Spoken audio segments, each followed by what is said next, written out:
नमस्कार, मैं हूं दीपाली राणा। आप देख रहे हैं मिड कैप मंत्रा। शुरुआत करते हैं इस वक्त की हेडलाइंस के साथ। Both sides continue to actively engage. In fact, the next call on trade will occur tomorrow.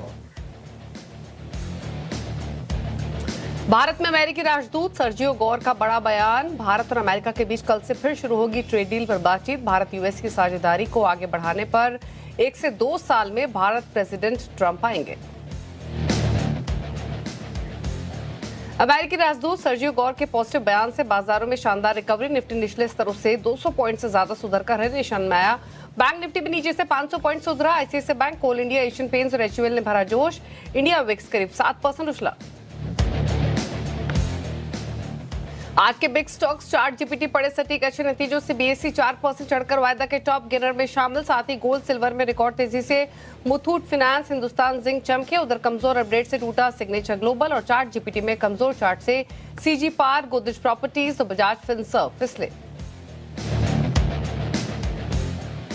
Realty शेयरों में आज तगड़ी बिकवाली। 1.5% से ज्यादा फिसला इंडेक्स। 2 से 3% फिसले डीएलएफ और प्रेस्टीज फार्मा में 3% टूटे डीवीज, लॉरस, लेकिन चुनिंदा मेटल, एफएमसीजी और एनबीएफसीज में खरीदारी। चीन की ओर से कंपटीशन बढ़ने के अनुमान से भेल और हिताची एनर्जी में बिकवाली जारी। आज भी दोनों शेयर 5% टूटकर वायदा के टॉप लूजर्स में शामिल। रॉयटर के हवाले से चीनी पार कंपनियों पर रोक हटने की आई थी खबर। पहले बिग स्टॉक्स में भी जताई थी शेयरों में डी रेटिंग की आशंका। कमजोर नतीजों से 4 साल के निचले स्तरों पर पहुंचा तेजस नेटवर्क। तीसरी तिमाही में कंपनी मुनाफे से घाटे में आई। वहीं अच्छे नतीजों के चलते आयरेडा भागा, शेयर वायदा के टॉप गेनर्स में शुमार।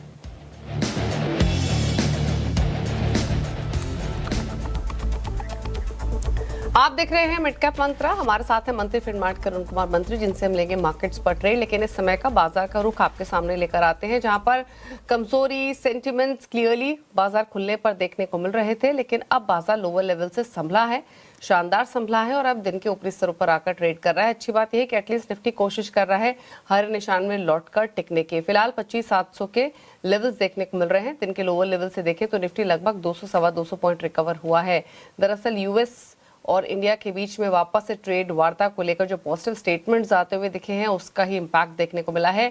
बैंक निफ्टी अब 200 पॉइंट ऊपर है। लोअर लेवल से लगभग 650 पॉइंट रिकवर हुआ है अगर दिन के निचले स्तरों से तुलना करें तो। Similarly mid cap, small caps में पेन अभी भी है।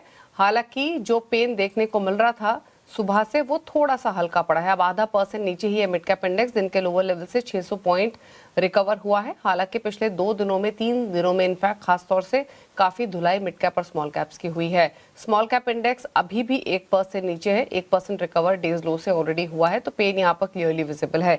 ब्रेथ मार्केट की थोड़ी सुधरी जरूर है, लेकिन अभी भी नेगेटिव साइड पर ही है। 2129 स्टॉक्स है जो कि गिरावट के साथ ट्रेड कर रहे हैं। 801 स्टॉक्स हैं जो कि बढ़कर कर रहे हैं कारोबार आज के सेशन में। अब लेकर आते हैं सेक्टोरल हीट मैप आपकी स्क्रीन पर। आज के सेशन में कुछ सेलेक्ट पॉकेट्स हैं जो बढ़कर कारोबार कर रही हैं, जहां स्ट्रेंथ दिखाई दे रही है। क्लियरली एक आउट परफॉर्मेंस मेटल्स में देखने को मिल रही है। वापस एक प्रॉफिट टेकिंग जरूर आई थी पिछले हफ्ते, लेकिन अब रिकवर हो रहा है लोअर लेवल से। 1.25% ऊपर मेटल इंडेक्स ट्रेड कर रहा है। एफएमसीजी हरे निशान में है। पीएसयू बैंक इंडेक्स हरे निशान में है। बाकी सभी सेक्टर्स लाल निशान में है, लेकिन गिरावट ज्यादा है फार्मा में, रियल्टी में और कैपिटल गुड्स, ऑटोज। 4 ऐसी पॉकेट्स है जहां पर गिरावट ठीक ठाक देखने को मिल रही है। अभी भी 1 से 1.5% तक के नुकसान के साथ ये सेक्टोरल इंडाइसेस कारोबार कर रहे हैं।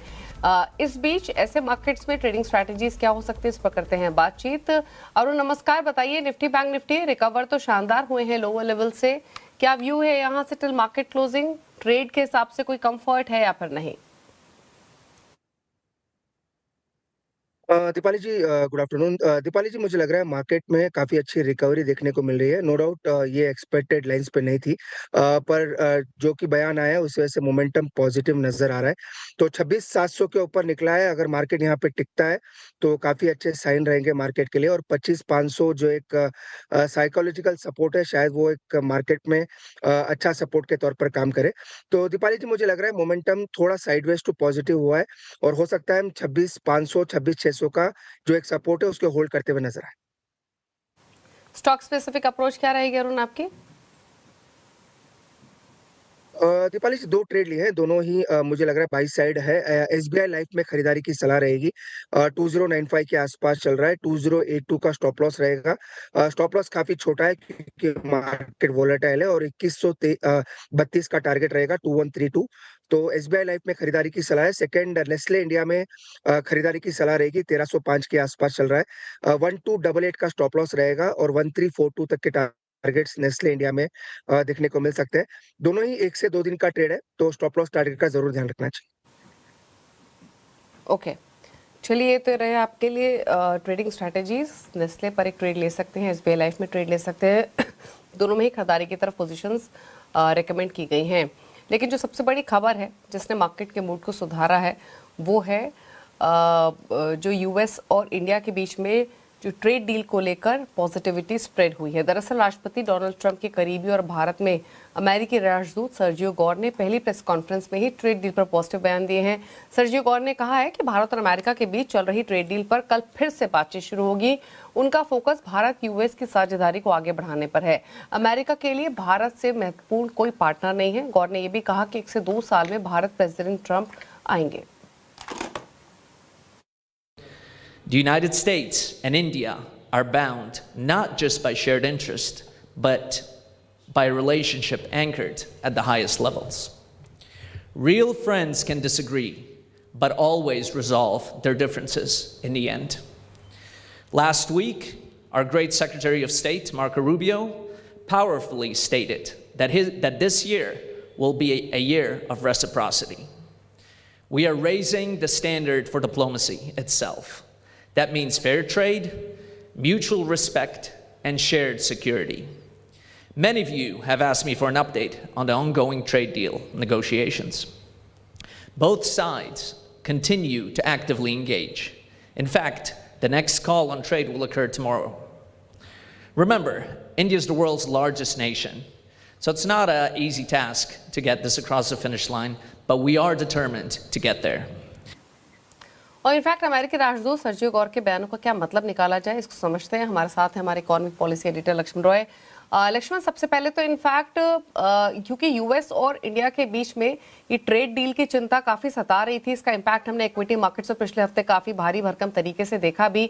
अब इन बयानों के क्या मायने निकाले जाएं, आप कैसे रीड करते हैं उनके स्टेटमेंट को, बताइए। देखिए, उनके पूरे बयान को मैं 2 हिस्सों में देखना चाहूंगा।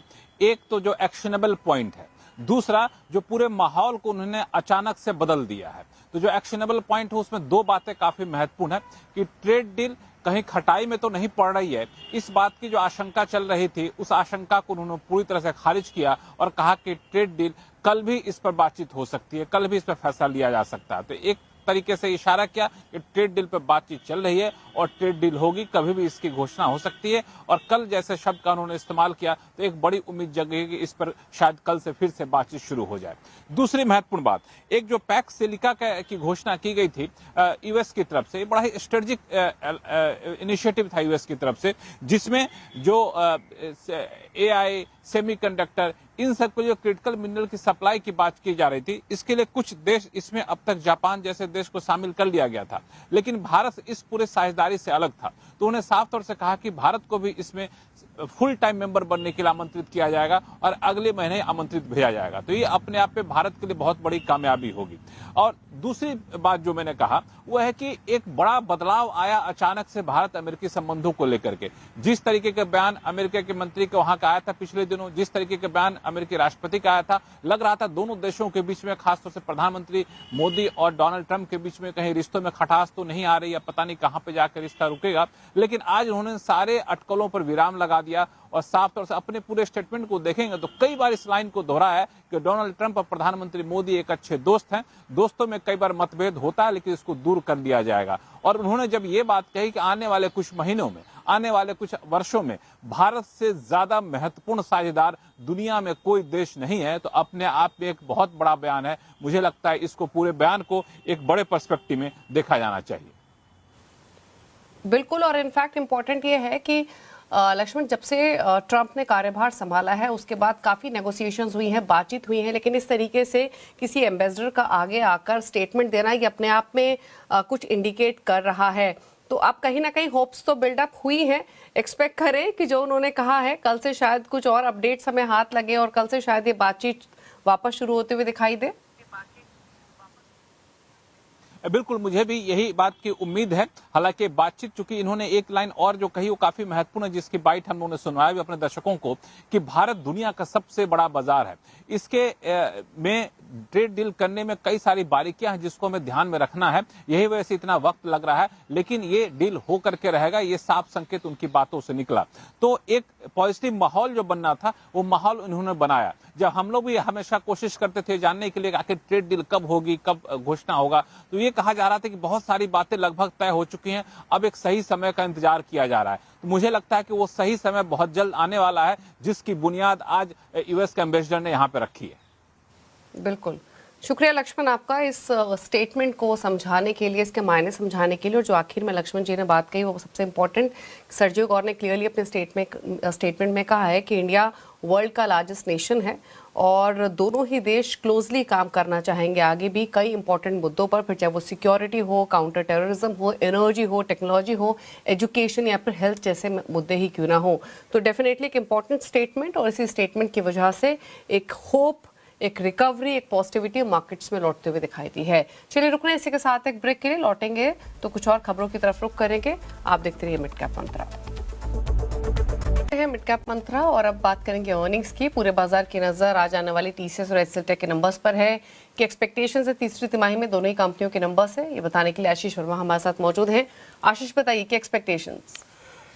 जनरली आईटी के लिए जो Q3 होता है, तीसरी तिमाही, वो कमज़ोर क्वार्टर होता है, क्योंकि इस क्वार्टर में वो फरलॉज होते हैं, इस क्वार्टर में नंबर ऑफ बिलिंग डेज कम होते हैं। ये बैकड्रॉप है जनरली आईटी के लिए, ध्यान रखिएगा। टीसीएस जब आज अपने नंबर्स डिलीवर कर रहा होगा तो मोटा मोटी ब्रोकरेजेस मान के चल रहे हैं कि 0.5% कांस्टेंट करेंसी में उछाल देखने को मिलेगा। उस पे 30 बेसिस पॉइंट्स का क्रॉस करेंसी का हेडविंड होगा, तो डॉलर आए करीब 0.2% बढ़ रही होगी। साथ साथ रुपए में आए करीब 1.25% के आसपास का तिमाही दर तिमाही उछाल दिखा रही होगी, क्योंकि रुपए में कमजोरी का वो फायदा यहां पर रिफ्लेक्ट हो रहा होगा।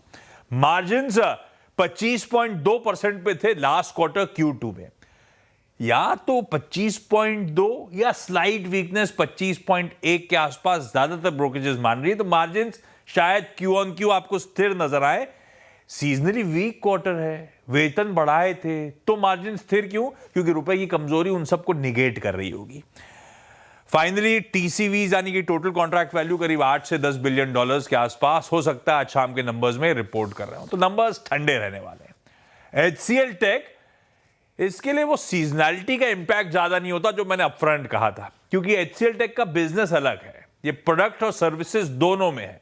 तो सर्विसेज के लिए तो सीजनली खराब समय है, पर प्रोडक्ट्स के लिए ये क्वार्टर बहुत स्ट्रांग होता है। तो एचसीएल टेक एक बार फिर से शायद दिग्गज आईटी टियर 1 प्लेयर्स में सबसे अच्छी सीक्वेंशियल ग्रोथ रिपोर्ट कर रही होगी। डॉलर आय में 2% का तिमाही दर तिमाही उछाल होगा, कांस्टेंट करेंसी में 2.93% के आसपास का उछाल। सर्विसेज फ्लैट होंगी, प्रोडक्ट्स में सीक्वेंशियल जंप देखने को मिल रहा होगा।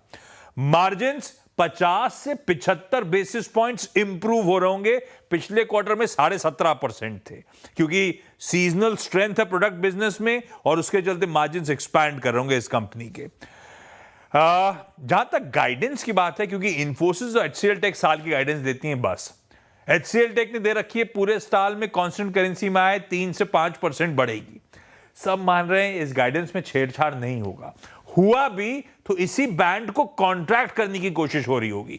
तो या तो 3.5 से 5% बोल दें आके, या कह दें कि 4 से 5% ग्रोथ करेंगे, बैंड वही होगा। उस बैंड में कॉन्ट्रैक्शन शायद आपको देखने को मिले, क्योंकि शायद ज्यादा विजिबिलिटी, अब सामने एक ही क्वार्टर खड़ा हुआ है, वो विजिबिलिटी के चलते कॉन्ट्रैक्शन हो रहा होगा। एचसीएल टेक अच्छे, टीसीएस सीजनली वीक।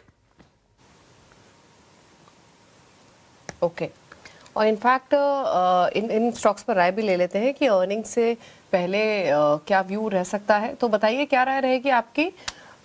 इनफैक्ट अगर दोनों स्टॉक्स देखें तो नंबर्स तो इंपॉर्टेंट रहेंगे, एक्सपेक्टेशंस क्या है वो आशीष ने यहाँ पर पूरी समझाई, लेकिन फोकस में रहेंगे दोनों ही शेयर्स आज के सेशन में भी। चलिए रुक रहे हैं, इसी के साथ एक ब्रेक के लिए, लौटेंगे तो कुछ और खबरें से वापस आते हैं। आप देख रहे हैं मिड कैप मंत्रा, क्विकली लेकर आते हैं मार्केट का अपडेट। इस समय रिकवरी हालांकि मार्केट में आज के सेशन में देखने को मिली है और वो रिकवरी होल्ड होते हुए दिखाई दे रही है। एक अच्छा अट्रैक्शन रहा और इस समय निफ्टी, बैंक निफ्टी दोनों ही रिकवरी के साथ ट्रेड कर रहे हैं। 650 पॉइंट की रिकवरी लोअर लेवल से हमने आते हुए देखी। बैंक निफ्टी में निफ्टी इस समय 25,700 के ऊपर कारोबार कर रहा है, यानी जो स्ट्रेंथ मार्केट में बनी उसको होल्ड करते हुए मार्केट्स पूरी कोशिश करते हुए। लेकिन हमारे साथ हमारे एक्सपर्ट बने हुए हैं। अच्छा, क्या राय रहेगी आपके एचसीएल टेक टीसीएस पर? दोनों के अर्निंग्स आने हैं, अर्निंग से पहले क्या व्यू रहेगा? लेवल्स के हिसाब से रेंज आप क्या देख रहे हैं? अच्छे बुरे नंबर्स आते हैं तो सपोर्ट कहाँ देख रहे हैं और टारगेट्स क्या हो सकते हैं ऊपर की तरफ? दीपाली जी, टीसीएस की जहाँ तक बात है 3140 का स्टॉप लॉस होना चाहिए। 3140 के नीचे जाएगा तो वीकनेस काफी बढ़ सकती है, तो ट्रेडिंग स्टॉप लॉस उसके नीचे जरूर बना के रखें। और जहाँ तक टेक्निकल्स की बात है, एचसीएल टेक का स्ट्रक्चर ज्यादा मजबूत है। 1622 का एक स्टॉप लॉस एचसीएल टेक में मेंटेन करके चले, ऊपर में 1695 तक के टारगेट आ सकते हैं। अगेन रिजल्ट्स के ऊपर डिपेंड रहेगा कि कैसा मोमेंट आएगा, पर टेक्निकली मुझे लग रहा है एचसीएल टेक शायद ज्यादा आउट परफॉर्म करता हुआ नजर। ओके, चलिए शुक्रिया आपका अरुण आने के लिए शो में। और फटाफट से नजर डालते हैं क्लैंड मोवन के अपडेट पर। मंत्री फिनमार्ट के अरुण कुमार मंत्री, मेरे एस शेर खान के मुथु सेल्वराज और जेएम फाइनेंशियल के तेजस शाह के बीच मुकाबला चल रहा है। रिटर्न की स्थिति आपके सामने, तेजस लीड करते हुए 3% रिटर्न के साथ। मुथु का पोर्टफोलियो 1% रिटर्न दे रहा है और उनका पोर्टफोलियो फ्लैट है। इसी के साथ एक ब्रेक के उस पार आप देखिए न्यूयॉर्क कंपनी। नमस्कार।